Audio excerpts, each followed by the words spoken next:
ఓం నమో భగవతే శ్రీరమణాయ. అందరికీ నమస్తే. శ్రీరమణీయం ఛానల్కి స్వాగతం. అందరికీ దీపావళి శుభాకాంక్షలు. శ్రీకృష్ణుడు సత్యభామా సమేతుడై నరకాసురుని వధించిన రోజే నరక చతుర్దశి, మరునాడే దీపావళి. మన సనాతన హైందవ సమాజం జరుపుకునే ముఖ్యమైన పండుగలలో ఈ దీపావళి కూడా ఒకటి. ప్రతి సంవత్సరం ఆశ్వయుజ బహుళ అమావాస్య రోజు ఈ పండుగను జరుపుకుంటాం. శ్రీరామచంద్రుడు సతీ సమేతంగా అయోధ్యకు తిరిగి వచ్చిన సందర్భంగా అయోధ్యావాసులంతా దీపాలు వెలిగించి సంబరాలు చేసుకునేది కూడా ఈరోజే. చెడుపై మంచి సాధించిన విజయానికి గుర్తుగా ఈ పండుగను అందరూ జరుపుకుంటారు. ఇది సాధారణంగా అందరూ జరుపుకునే దీపావళి. కానీ ఇంకో దీపావళి కూడా ఉంది. అదే ఆధ్యాత్మిక దీపావళి. ఇది సాధకులు తమ ప్రయత్నం చేత సిద్ధింపజేసుకోవలసిన దీపావళి.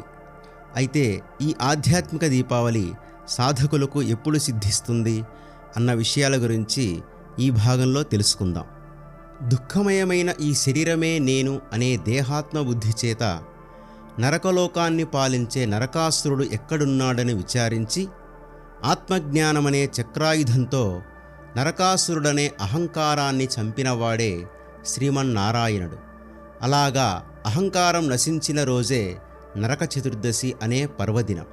అదే ఆధ్యాత్మిక దీపావళి. నరకాసురుని వధించిన నాడే నరక చతుర్దశి. నరకాసురుని వధించిన వాడే శ్రీమన్నారాయణుడు. నరక చతుర్దశి మరనాడే దీపావళి. దుఃఖ నిలయమైన శరీరమే నరకం. ఈ శరీరమే నేను అని వ్యవహరించేవాడే నరకాసురుడు. ఈ అహంకార రూప నరకాసురుని వధించిన సాధకుడే శ్రీమన్నారాయణుడు. అతడే భగవంతుడు, అతడే జ్ఞాని. ఆనాడే సాధకుని జీవితంలో నిజమైన దీపావళి. జడమైన శరీరం నేను అనదు, సత్తైన చిత్తు జనించదు, నడుమ దేహ పరిణామముగా నేనొకటి పుట్టును.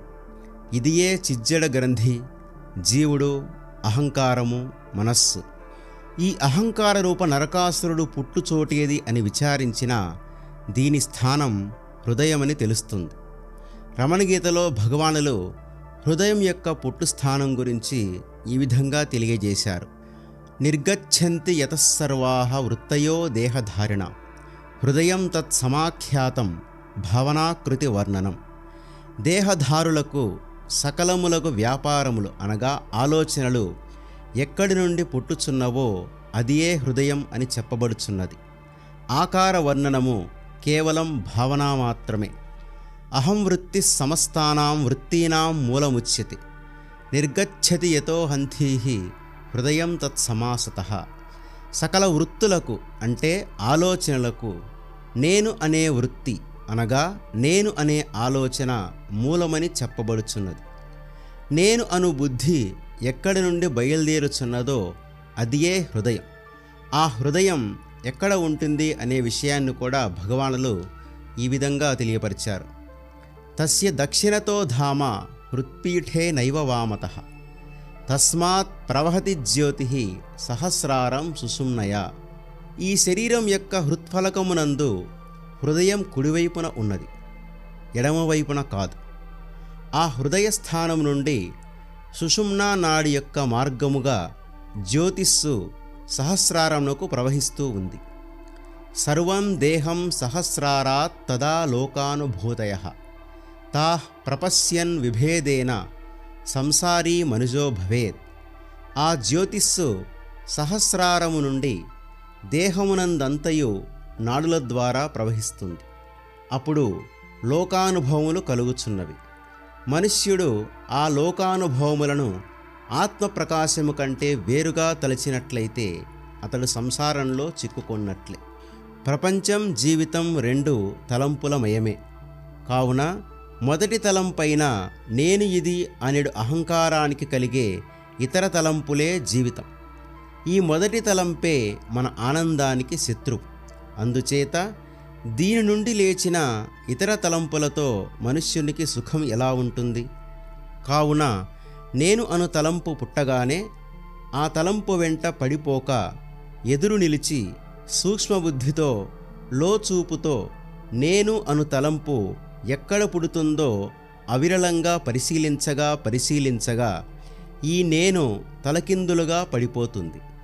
నేనిది పుట్టున స్థానము వెదక నేనది పడునిది జ్ఞానపద్ధతిరా. ఈ నేను అనునది ఎక్కడ పుట్టుచున్నది అని వెదకి దాని యొక్క పుట్టుచోటును కనుగొనినట్లయినా ఆ నేను అనున్నది పడును, అనగా అహంకారము నశించును. అదియే అనగా అహంకార నాశనమే, అంటే అహంకారము లేకుండటనే నిజ విచారణము అనగా జ్ఞాన పద్ధతి. ఇదే అహంకార రూప నరకాసురుని వధించడం అంటే. ఇదే నరక చతుర్దశి. జ్ఞాన స్నానమే నరక చతుర్దశి స్నానం. ఇదే ఆధ్యాత్మిక దీపావళి. నేనడింగిన చోట నేననుచు తానుగా తోచును తాను పూర్ణంబు. నేను అనే జీవ అహంకారం ఏ చోట నశిస్తుందో ఆ చోటనే పరమాత్మ స్వయంగా నేను అనుచు స్వయంగా ప్రకాశిస్తూ ఉంటుంది. ఈ విషయాన్నే రమణులు గీత యందు హృదయ కుహర మధ్యే కేవలం బ్రహ్మమాత్రం హ్యహమహమితి సాక్షాత్ ఆత్మరూపేణ భాతి. హృదయ గుహా మధ్యమున కేవలం బ్రహ్మం అహం అనుచు సాక్షాత్తు ఆత్మరూపంలో ప్రకాశిస్తూ ఉంది. ఇదే సత్యమైన నేను. దీనిలో మిథ్యా నేను అనగా అహంకారం లీనం కావడమే నిజమైన ఆధ్యాత్మిక దీపావళి. భగవాన్ శ్రీరమణులు దేహాత్మ భావన అనే జీవరూప నరకాసురుని వధించి సత్యమైన చైతన్యంలో లీనమయ్యే విచారణ శక్తిని మనందరికీ అనుగ్రహించాలని కోరుకుంటూ, ఈ కంటెంట్ కనుక మీకు నచ్చినట్లయితే లైక్ చేయండి, షేర్ చేయండి. భగవాన్ శ్రీ రమణుల జీవితానికి సంబంధించిన మరిన్ని విషయాలు తెలుసుకోవడానికి ఈ ఛానల్ను సబ్స్క్రైబ్ చేసుకోండి. అమూల్యమైన మీ అభిప్రాయాలను కామెంట్ల రూపంలో తప్పక పంపించండి.